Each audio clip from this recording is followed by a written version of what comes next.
Mesdames, Messieurs, bonjour. Après le drame survenu au large des côtes espagnoles avec la mort de 8 émigrés sénégalais, nous nous intéressons à nouveau au phénomène de l'émigration clandestine à Thiaroye-sur-Mer, ici à Dakar, où 200 départs ont été notés en 2006. On constate que c'est une erreur de pensée tout de suite à la fin de l'émigration clandestine. C'est un reportage de Salif Sow. Ces deux jeunes mécaniciens, eux, sont formels.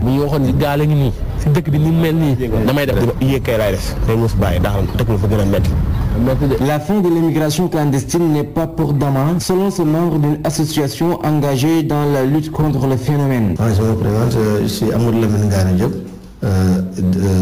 trésorier de l'association des clandestins rapatriés et familles affectées de Thiaroye-sur-Mer. Moi, ce que je peux vous dire, que ça ne va pas s'arrêter parce que les jeunes n'ont rien du tout. Ça fait des années qu'ils prenaient la route vers la Mauritanie ou bien le Maroc. Ça ne va pas arrêter si facilement. Traîner l'immigration clandestine passe forcément par la lutte contre le chômage des jeunes. Pour que ça s'arrête, il faut que l'État mène au moins une politique de fonction quand même, parce que les jeunes n'ont pas de travail aussi.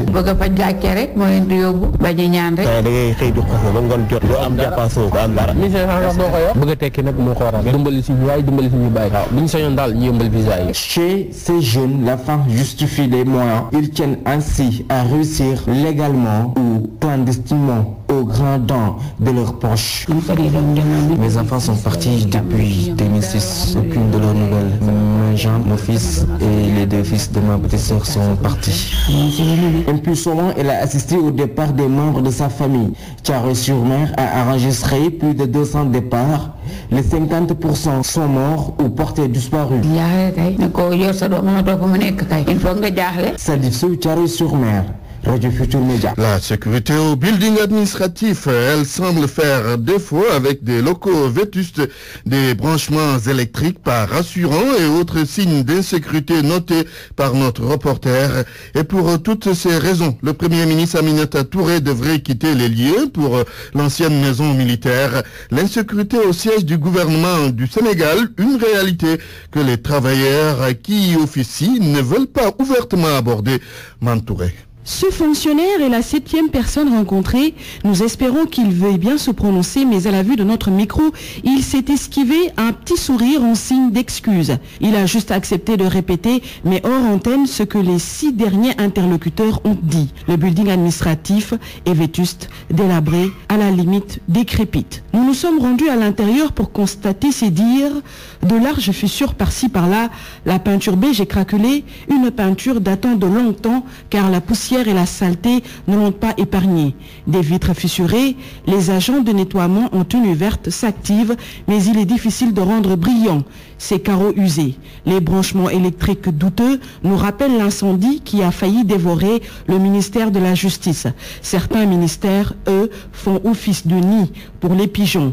Et les toilettes, propres certes, mais désuets. Nos interlocuteurs aussi n'ont pas oublié de nous parler des ascenseurs, souvent en panne, des tuyaux en mauvais état. La SDE fait souvent le tour pour réparer ceux détruits. Le building administratif souffre tout simplement de son manque d'insécurité. Tous les jours, les fonctionnaires s'y rendent en espérant garder leur vie saine et sauve. La première ministre, elle, a déplacé ses locaux pour un peu plus de sûreté. Le bâtiment est tout simplement vieux. Il a été construit par l'autorité coloniale. C'était bien avant les indépendances, bien avant 1960. RFM.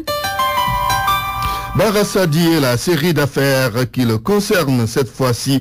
L'ex-directeur général du port autonome de Dakar est dans le dossier des travaux d'extension et de dragage du port. Un marché de 18 milliards de francs CFA jugé fictif. Pour le moment, on attend les conclusions de l'expert maritime Ibrahim Benjamin Diagne. Des experts maritimes plongent dans le dossier à la demande de certains avocats. Le magistrat instructeur va s'attacher des services de ces spécialistes, soit pour infirmer, soit pour confirmer l'accusation du parquet. Cette accusation concerne des marchés fictifs relatifs aux travaux d'extension et de dragage du port autonome de Dakar. C'est un projet de 18 milliards de francs CFA tombé dans l'eau, selon les chefs d'inculpation retenus contre l'ancien directeur général du port et ses présumés complices. Il était prévu de réaliser le port du futur décidé par les autorités d'alors avec la modernisation des infrastructures.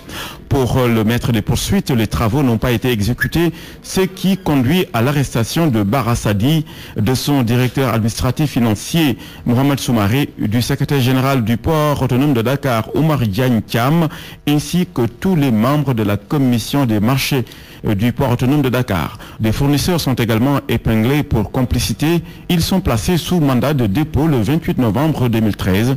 L'ex-directeur général du port, au-delà des faits incriminés, est accusé d'escroquerie, de détournement de deniers publics et de corruption active.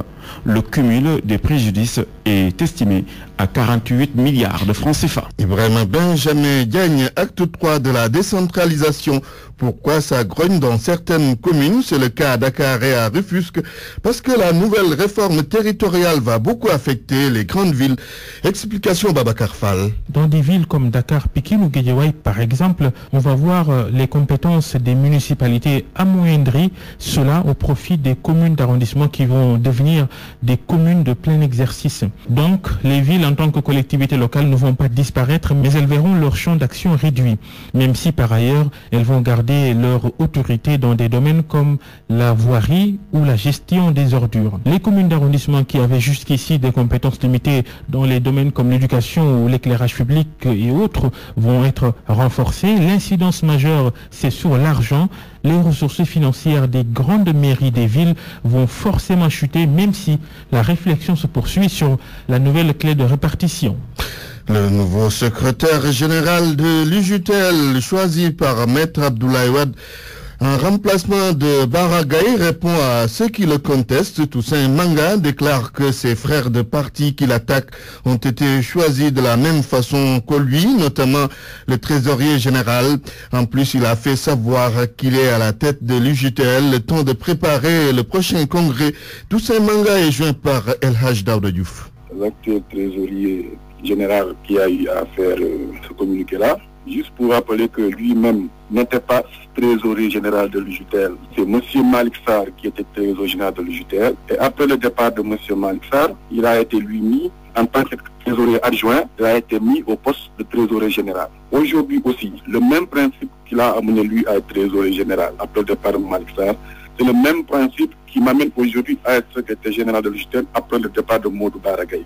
C'est juste un respect des principes et des textes qui sont établis dans le cadre du fonctionnement de notre parti. Je voudrais juste préciser une chose, et que aujourd'hui, je gère une situation le temps que le parti puisse préparer le congrès où tous les renouvellements seront faits. Il est clair que dans le passé, lorsque Diagne Fada a eu 35 ans, il a quitté la tête de l'UJTL et a installé Aliou Sow pour qu'il puisse gérer la transition le temps que les gens aillent au renouvellement des structures de jeunesse. Lorsqu'il y a eu des difficultés dans la structure, Modou Lamine Keita a bénéficié de la confiance du secrétaire général national, puisse prendre les destinées du parti, le temps qu'on puisse gérer les renouvellements. Aujourd'hui, il est évident que dans ce contexte-là, le parti ne part pas au renouvellement. Donc ce qui est tout à fait normal que le secrétaire général, conformément au texte de l'UJTL, puisse demander à ce que le secrétaire général adjoint prenne la structure, essayer de rassembler, de gérer le temps qu'on est au Congrès, c'est simple. Il est 12h11, vous suivez le grand journal. RFM, fréquence de modulation 94.0, la radio en puissance. Antoine Diouf. Il n'y a pas eu de cours ce matin dans les lycées et collèges de Sédhiou. Des perturbations provoquées par les élèves du nouveau lycée qui exigent l'achèvement des travaux de construction de leur établissement entamés depuis 2004, ces travaux. Et s'il n'y a pas de réaction de la part des autorités, le mouvement va se radicaliser. Correspondance à Sédhiou, Lamine Ba. Aucun établissement du moyen et du secondaire de la commune de Sédhiou n'a fait cours ce matin. Ils ont tous été délogés par les potages du nouveau lycée qui ont déclenché un vaste mouvement d'humeur pour exiger l'achèvement des travaux du deuxième lycée de Sédhiou en construction depuis 2004. Abdou Khadr Côté porte la parole des élèves. C'est les mêmes problèmes qui se répètent. Nous n'avons pas d'électricité, de bloc scientifique. Notre terrain est mal aménagé. Nous sommes fatigués, nous sommes parlés, on a beaucoup écrit. On a écrit des lettres de la paix, on a écrit des doléances, mais aucune réponse. Nous n'avons pas eu des réponses. Depuis le 14 octobre jusqu'à aujourd'hui, nous n'avons rien vu. Aujourd'hui, on a décrété 72 heures. 72 heures, ce n'est pas dans notre établissement seulement, mais c'est dans tous les établissements. Après avoir décrété un mot d'ordre de grève de 72 12 heures devant le gouverneur. Ces élèves comptent durcir le ton dans les tout prochains jours si les autorités ne réagissent pas au plus vite. Idrissa Sissé est élève au nouveau lycée. Nous attendons à la part de l'État une action. Depuis le 30 octobre, nous n'avons rien vu. Et nous voulons qu'il nous donne le courant d'abord. Bloc scientifique, salle d'informatique, la bibliothèque. On en a marre maintenant. On a assez écouté l'État. Pour nous, ça c'est une formation. Ce qu'on va faire les semaines à venir, ça sera pire que ça. Ces potages sollicitent tout de même une audience auprès du ministre de l'Éducation pour arriver à résoudre ce problème qui n'a que trop duré. Lamine Bassidjou, Radio Futur Média. Autre chose, les conditions climatiques sont jugées rigoureuses dans le nord du pays, notamment à Podor, où le thermomètre affiche les 15 degrés, un froid dont souffrent les populations. Suivant ce reportage de Seydi Gangué. Depuis quelques jours, un froid glacial sévit à Podor. Le thermomètre affiche des fois 15 degrés la nuit et le petit matin. Un climat que certains vivent difficilement. C'est le cas de monsieur qui a préféré garder l'anonymat. C'est très difficile à gérer parce que c'est un climat qui n'est pas prévu. Podor est une ville de chaleur, donc pratique parvenir à vivre une fois à Podor, vraiment c'est difficile. Donc on le vit difficilement. Pour lutter contre le froid, on est obligé de s'habiller lourdement. Je suis célibataire, je suis seul, jamais. Contrairement à lui, Amadou Marceau supporte mieux. Nous l'avons trouvé à côté de sa dame. 15 degrés, il fait frais à Podor, mais nous nous débrouillons, portons des habits lourds, nous chauffons la chambre le maximum possible avec des thés chauds. Nous nous adaptons par rapport à ce climat-là. Sur le chemin du marché, madame n'y va pas par 4 chemins. L'enfance est son arme pour maintenir son homme.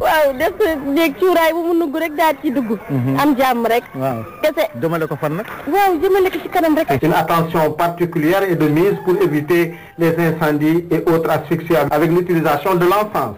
À Podor, Seydi Gangué pour la Radio Futur Média. Seydi Gangué sur les conditions climatiques qui sont jugées difficiles à supporter dans le nord du pays à Podor. Depuis des années, l'on ne cesse de parler de lutte contre l'excision. Ce matin même, une réunion sur la question s'est tenue à l'Institut islamique de Dakar. Mais on constate que dans certaines contrées du pays, cette pratique est en cours. Pourtant, l'Assemblée nationale a légiféré sur la question avec l'interdiction de l'excision depuis 1997. Tout cela pousse les associations de femmes qui luttent contre le fléau à dire que la pratique a encore de beaux jours devant elle, malgré les conséquences psychologiques qu'elle peut entraîner. Binta Diallo signe le dossier du jour. C'est en 1997 que le gouvernement avait publiquement déclaré l'abandon de l'excision. Mais le fléau est toujours là. L'excision demeure une réalité. Une étude récente parle de 28% de taux d'excision des jeunes filles excisées au Sénégal. Ndeye Ndiaye Ndoye, coordonnatrice du réseau SOS Équilibre, membre fondateur du comité national de lutte contre toutes les formes de violence faites aux femmes et aux enfants. Dans les villages les plus éloignés du Sénégal, les responsables, les personnes, les populations me disent carrément, vous faites du tapage, mais les populations continuent de faire leur coutume. Et les populations tiennent à cette coutume-là.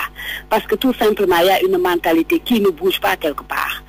Et tout ce que nous pouvons faire, c'est s'appuyer sur les jeunes. Il faudrait que les autorités pensent à l'éducation des enfants. Il faut qu'on commence très très tôt dans les écoles à cette éducation-là. Des dispositions, il faut en prendre selon le psychologue. L'excision déstabilise au plan sanitaire et brise des couples. Dr Omar Ndoye, psychologue, ancien député, président commission santé à l'Assemblée nationale. À un moment donné, qu'on ait des complications d'ordre urinaire ou d'ordre sexuel ou d'ordre de jouissance, etc., la personne va effectivement commencer réellement à se poser des questions et à être au courant qu'elle a été excisée. Et c'est là où les problèmes psychologiques, effectivement, sont là, sont présents et pèsent énormément sur la personne qui ne sait pas pourquoi, effectivement, et n'a aucune explication pourquoi on l'a mutilée, pourquoi on va la priver de plaisir, pourquoi, effectivement, on a fait effectivement quelque chose qui fait qu'aujourd'hui, il faut qu'elle subisse une césarienne pour avoir un enfant. Donc tous ces problèmes-là sont là et la personne ne comprend pas. L'État ne s'est pas seulement contenté de déclarations publiques,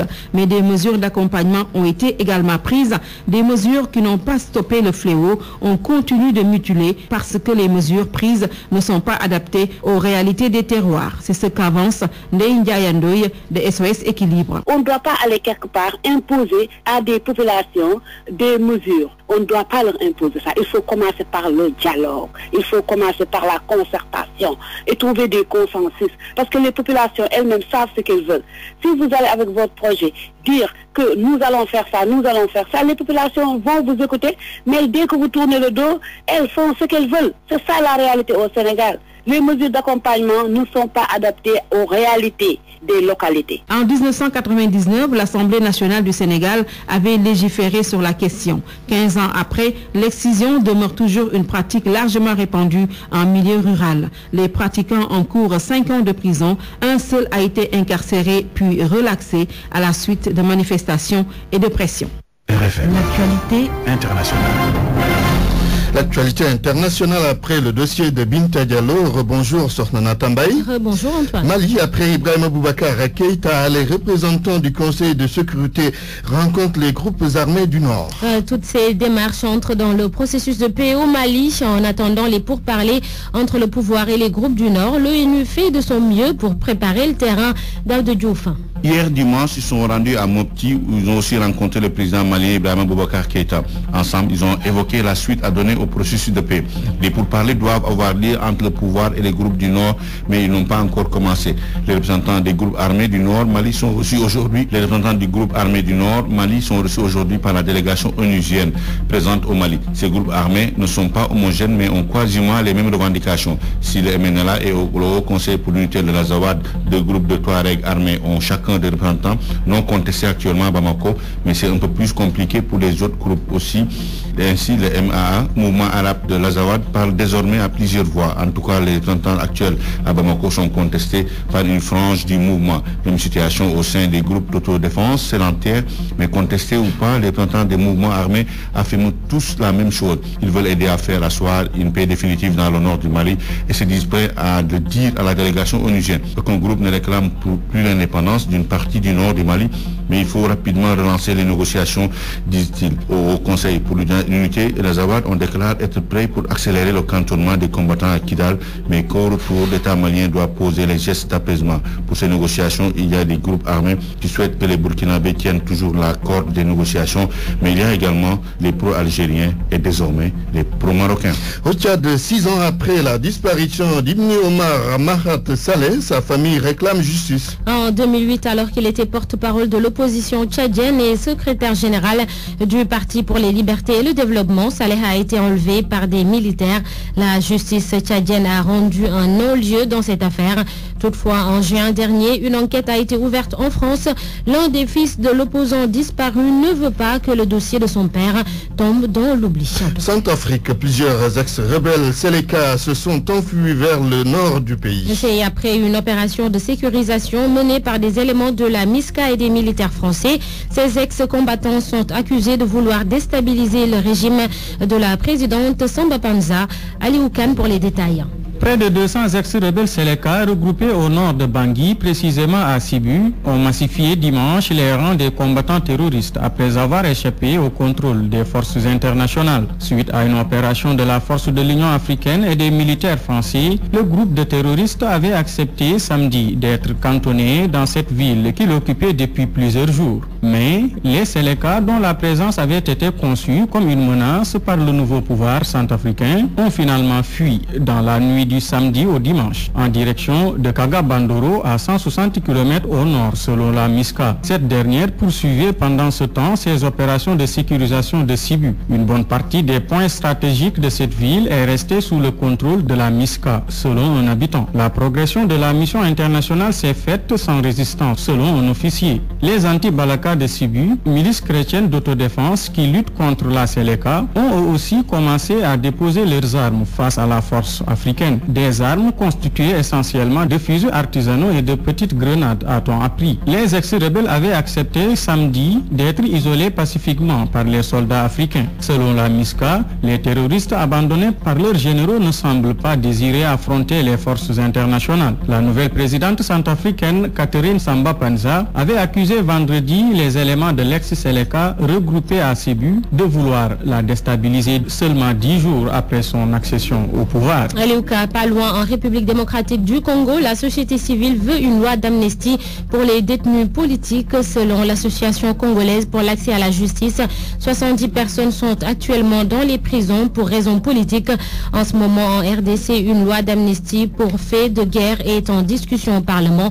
Selon la société civile, cette loi ne peut pas profiter aux combattants armés et ignorer les opposants qui luttent sans violence. Environ 2 mois après son décès, le testament de Nelson Mandela doit être rendu public aujourd'hui. Un document contenant les dernières volontés de l'ancien président sud-africain.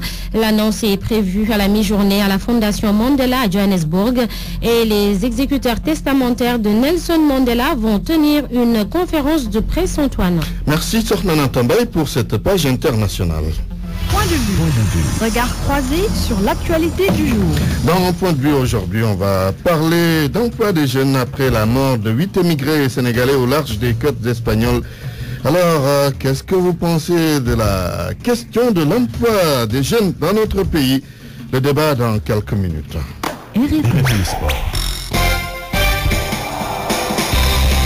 Bien installé Malal Junior Diagne, en ouverture de cette page des sports, lutte avec frappe. Tafatine veut affronter Modulo avant la fin de la saison. Le géant du Baol s'est dit prêt à en découdre avec le Roc des Parcelles à Séni. Il était vendredi dernier au stade Demba Diop pour jauger le niveau et la température de l'arène. Il est prêt pour Modulo, mais également pour un autre adversaire avant la fin de la saison. Tafatine que nous avons joint ce matin au téléphone. Je suis prêt à en découdre avec Modulo. Je n'ai pas à refuser une quelconque avance. La fois dernière, j'étais même au stade, des gens m'ont défié. Mais moi, je suis prêt à les affronter tous autant qu'ils sont. L'essentiel, c'est qu'ils discutent avec mon staff. Et puis, si on a quoi le trouver, moi, je suis prêt. Je suis dans mes entraînements. Je suis prêt pour affronter qui que ce soit.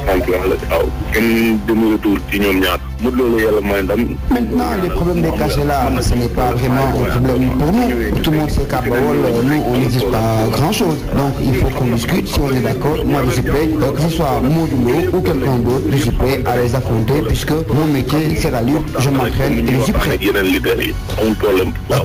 Après la lutte, le basket, les Lions du Sénégal veulent faire une bonne participation au mondial espagnol. Et cela passe par une bonne préparation selon Viondo, meneur de l'équipe nationale du Sénégal. Il remercie les autorités d'avoir fait de manière à ce que la sanction soit levée, mais ils veulent une bonne préparation pour bien représenter les couleurs du Sénégal. Viondo.